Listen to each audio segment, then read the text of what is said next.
Come on, hold your daughter and look at her face. The day after I gave birth at 40, I showed our baby to my beloved husband. He must have been eagerly waiting for this moment. The emotional first meeting of father and child. What reaction would he show? I thought as I looked at his face. 3 seconds after he smiled and peered at our daughter, he suddenly turned pale and froze. I had thought he would be overjoyed, with a bright face and tearful eyes. Puzzled, I asked him, "What's up? Something wrong?" No, nothing.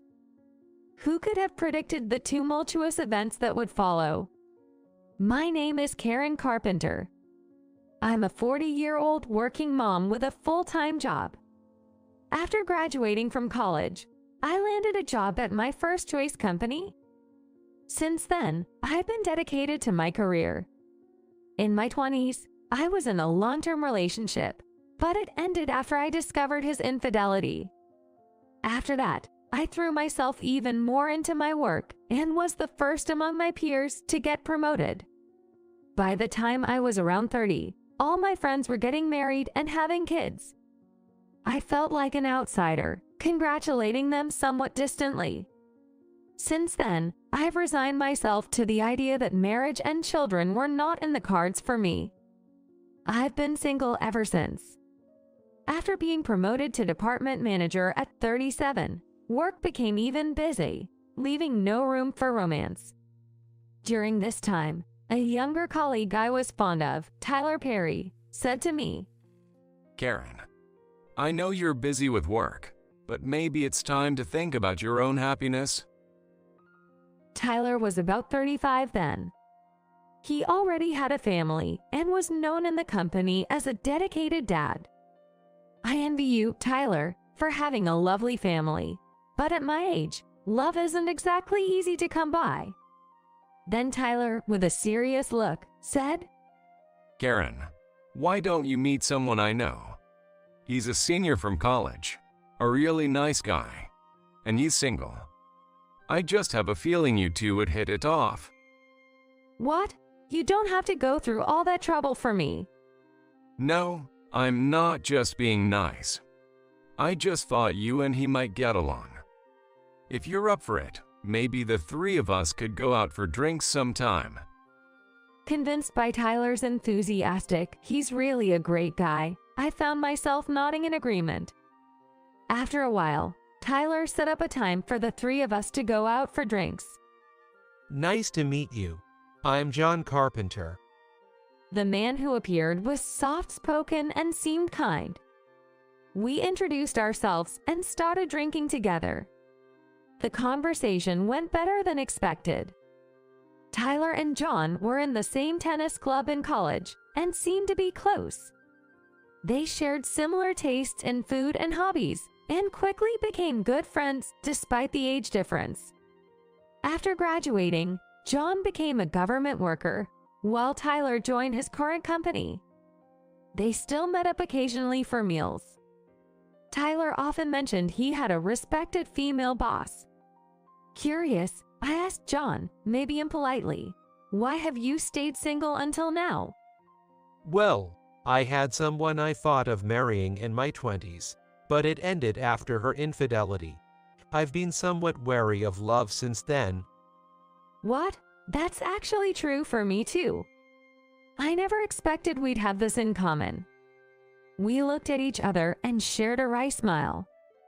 Later, John and I exchanged contact information. After meeting a few times, we started dating. Tyler was thrilled to hear about it. Always kind and sincere, my relationship with John was going well.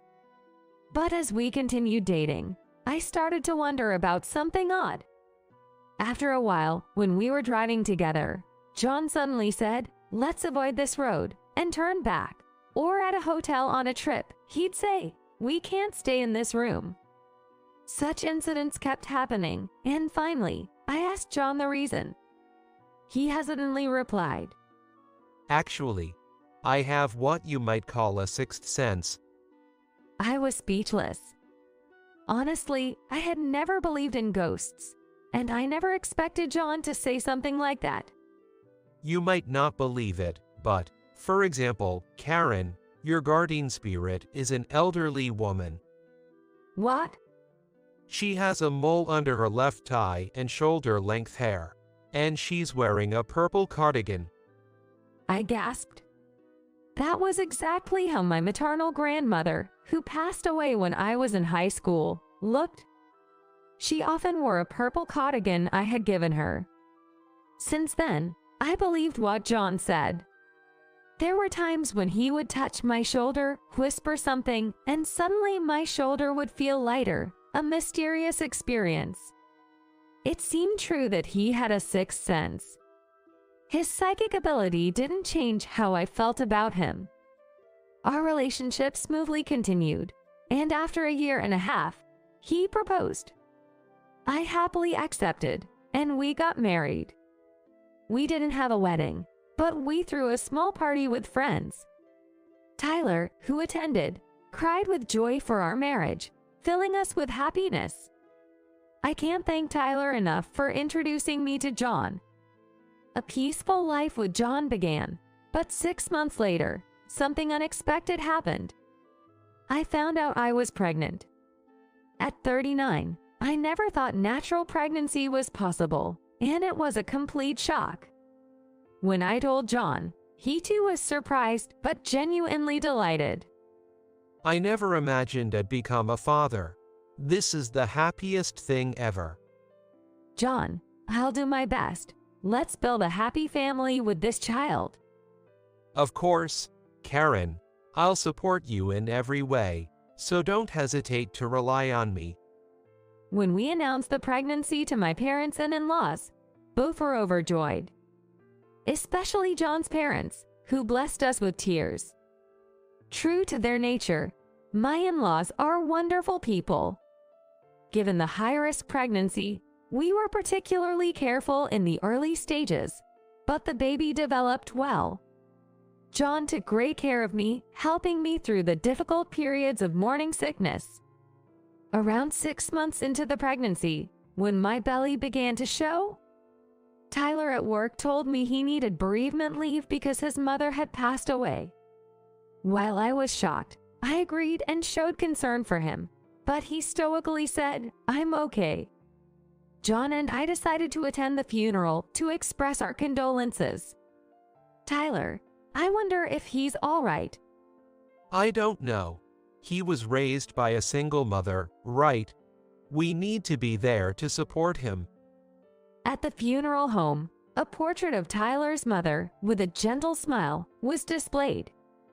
After offering our condolences to Tyler, he tearfully thanked us sincerely. John, Karen, thank you for coming. Tyler then carried on admirably as the next of kin. After witnessing this, John and I left the venue. That night, we went to sleep worried about Tyler. Meanwhile, my pregnancy was going smoothly, the baby was healthy, and the due date was drawing near. 1 week before the due date, John had to go on a rare overnight business trip. It's probably not time yet, so it should be fine. I reassured a worried John as he left, but astonishingly, I went into labor that afternoon. However, with the wisdom of age, I managed to stay calm. After messaging John, I took a taxi to the hospital. Upon arrival, labor was progressing faster than expected, and I was quickly moved to the delivery room. I wished John could be with me, but there was no time for that now. I focused on giving birth, enduring the intense pain. Finally, our baby was born safely. It was a girl. I called her the name John and I had discussed. "Welcome, little Shelley." I checked my phone again late at night. My husband had noticed my messages around 8 p.m., and there were loads of missed calls and messages from him. When I called, John answered immediately. "She's born a healthy girl."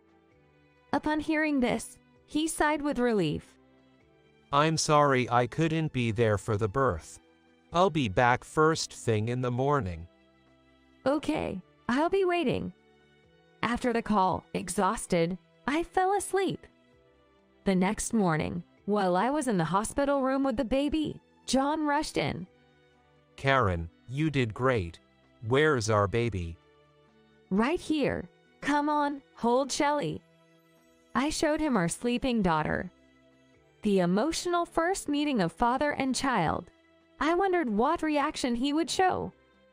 I watched his face as he smiled and looked at our daughter. 3 seconds later, his face turned pale and he froze. I had expected him to be overjoyed, with a bright face and teary eyes.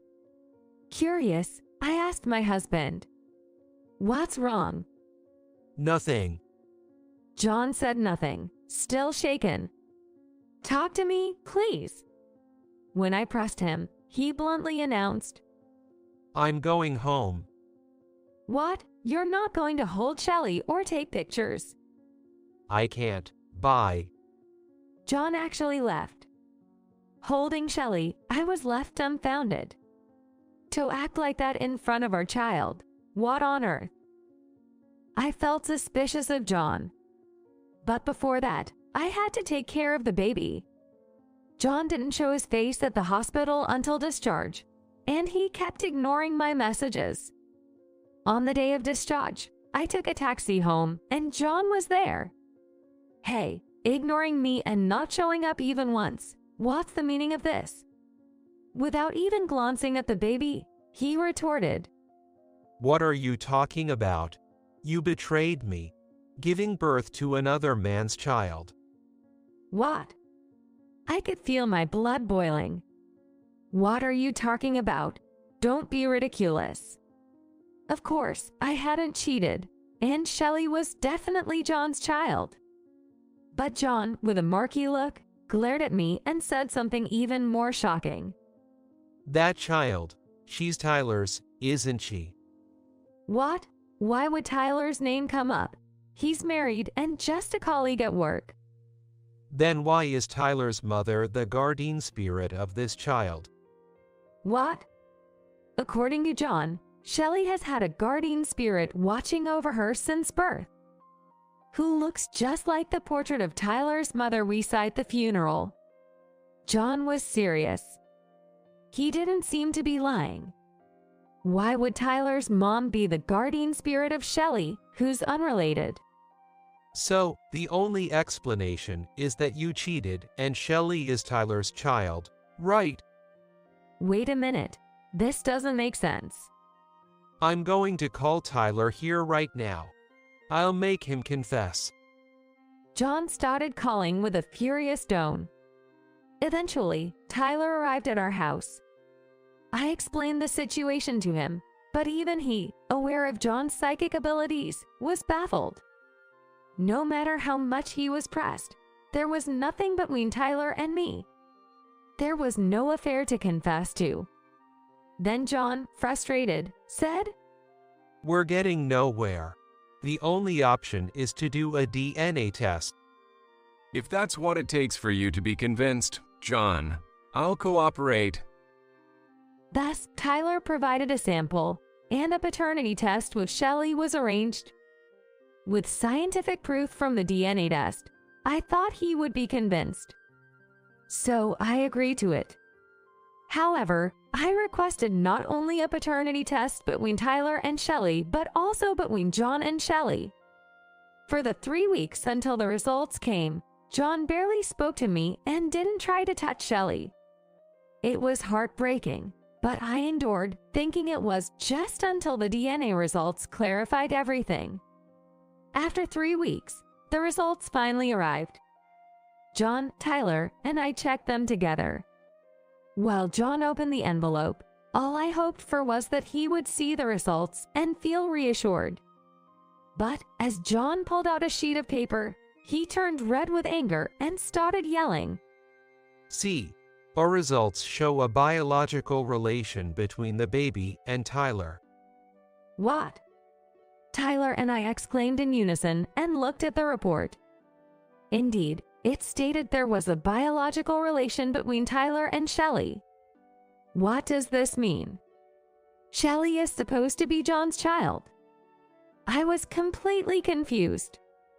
It was no wonder I was perceived as a traitor. John, yelling at Tyler, was about to get violent. It was a total chaos. Then it hit me, and I pulled out another sheet of paper from the envelope. John, look at this. It was the DNA report between my husband and Shelley. The result was... What's this? Probability of parentage, 99.999%. John murmured softly. I said tearfully, yes, look closely. Tyler's result shows a biological relationship, but the matching rate is low. John, it's clearly proven here that you are Shelley's parent. What? The three of us compared the two reports. Clearly, Shelley was John's child. Yet, there was also a biological relationship with Tyler. What does this mean? Could it be that John and I are related? Tyler muttered, pale-faced. That made sense when you thought about it. John had his biological parents. Meanwhile, Tyler's only mother had just passed away. To unravel this mystery, we had no choice but to ask John's parents. We immediately went to my in-laws' house with Shelley. The sudden visit surprised my in-laws. When we explained everything, they welcomed us with serious faces. Dad, Mom, what on earth is going on here? If you know something, please tell us. At my husband's plea, my father-in-law answered, John, you saw the family certificate when we got married, right? Did you ever really look at it? I was so caught up in the marriage, I didn't pay much attention. Then my mother-in-law, with a wry smile, quietly said, We thought we'd tell you when you noticed. John, you are adopted. What? Eventually, my in-laws began to explain. There was no doubt that John and Tyler were brothers.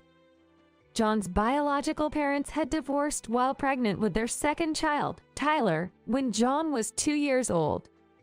The details of the divorce and its reasons were unclear, but it seemed the biological father took John, while the biological mother took Tyler. Soon after the separation, the biological father died in a car accident. It seemed impossible to contact the biological mother. That's when my childless in-laws adopted John. They raised him as their own ever since. Can it be? That's unbelievable. To the shaken John and Tyler, my father-in-law said kindly, Your real mother must have always cared for John. That's why she's been protecting Shelley as a guardian spirit. Her love is genuine. Then my mother-in-law added, But John, we have loved you as our own child all the same. That's the truth. We're really sorry for keeping this silent. Dad, Mom. John started to cry, embracing his adoptive parents. Tyler and I watched, holding back our tears. John and Tyler, now known to be long-lost brothers, initially felt awkward but gradually became closer than before. John apologized repeatedly for doubting me, and he became very affectionate toward Shelley, so I decided to let bygones be bygones. Tyler also grew fond of his niece, and we started meeting as a family. Later, my husband said, The real parents for me are the ones who raised me, but I'm also grateful to my biological mother who's protecting Shelley. After all, she led me to my irreplaceable brother. We plan to visit Tyler's mother's grave soon. I want to thank her for bringing my husband, brother-in-law, and Shelley into my life. We want to continue living happily as a close-knit family.